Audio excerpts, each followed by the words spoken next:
The CEO's fiancée sent me to the kitchen at the wedding. I walked out silently, but when I revealed that the entire five-star hotel belonged to me and the event was officially over, everyone's faces went pale.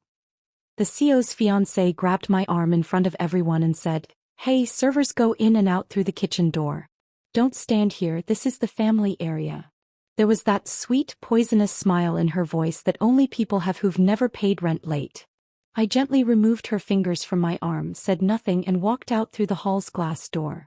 2 minutes later, when I came back, I held the mic and said a simple sentence: "The event has now ended. And yes, I own this entire five-star hotel." The silence that spread in that moment was sharper than any scream. My name is Alisa Moore. 3 years ago, I lived in an apartment in this same city where the heater stopped working often, and I used to hide my medical bills, still in their envelopes, inside a drawer. My mother's cancer chemotherapy had shaken everything. I worked 2 jobs, stood at the front desk at night, and learned accounts during the day. That was when I found out that the owner was an old man whose children wanted to sell the hotel. I took a loan, put in all my savings, and started with a small share. Then that old man trusted me.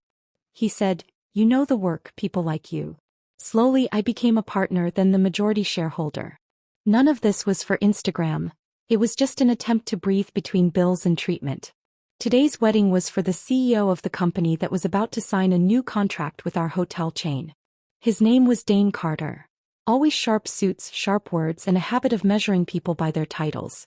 I had deliberately worn a simple navy dress. I wanted to see who recognized me for who I was, not for what I owned. When his fiancée, Brianna, pushed me toward the kitchen, I saw in her eyes the same judgment that had once been written on my credit score: insufficient. He thought I was staff. The issue wasn't that she mistook me for a server. The issue was that she saw me as less. When I stepped outside, the manager, Luis, followed me. "If you want, I can call security right now." I shook my head. "No. Everything will happen according to policy. Just stop the banquet service. Close the bar. And dim the lights slowly." He understood. A small smile touched his eyes. He knew I didn't win by shouting. When I walked back inside, the music abruptly stopped. People looked around.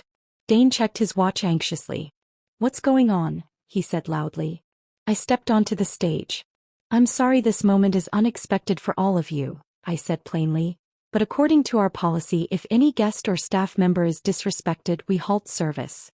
And since I am the majority owner of this property, I've decided that this event will end here."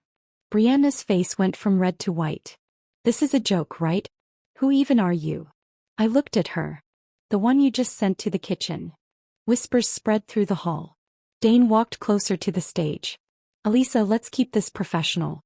We're business partners." I laughed softly. Professional? A professional is someone who treats everyone with respect, whether they're a server or a CEO. Someone in the back clapped slowly. Maybe a staff member. Maybe a guest who had once felt small. Dane clenched his jaw. "This will affect the contract." "Yes, it will," I said. "And I've already instructed the legal team to review whether we even need partners who don't share our values." This wasn't a revenge lasting only a moment. It carried the weight of all the nights I'd watched guests talk to me at the front desk like I was furniture. It carried the weight of the nights I stared at hospital bills for my mother and wondered if I should sell everything. But I didn't sell. Guests started leaving one by one. Some angry, some quiet, some impressed. Brianna looked like she wanted to say something but stopped. Maybe for the first time she understood that power doesn't come from speaking loudly. When the hall was nearly empty, Luis approached me. "You okay?" I took a deep breath. "Yeah. For the first time, I really am." That night I sat in my office looking out at the city lights. I wondered if I had been too harsh. Then I remembered the moment Brianna grabbed my arm. Respect has no price, but the lack of it costs the most. The following week, we launched a new program, hospitality training for local single mothers and students with proper pay. I wanted the doors that opened for me with such difficulty to open more easily for others. That was my real revenge, making the system a little better. Dane's company eventually offered an apology, but I terminated the contract. Business dipped for a while and a few months were tough, but the hotel survived. And so did I. Sometimes I stand in the lobby wearing simple clothes on purpose. If someone mistakes me for a server, I smile. The difference now is that I know my worth doesn't shrink because someone fails to see it. The silence from that night still echoes in my mind, but it wasn't the silence of weakness. It was the silence of decision. And for the first time I saw myself not through someone else's eyes, but through my own. That was my real American miracle, the understanding that strength doesn't come from noise but from dignity. If this story inspired you or reminded you to never accept disrespect, please like this video and subscribe for more powerful real-life inspired stories about strength, resilience, and self-worth. Your support helps this channel grow and reach more people who need these messages. Thank you so much for watching and being part of this journey.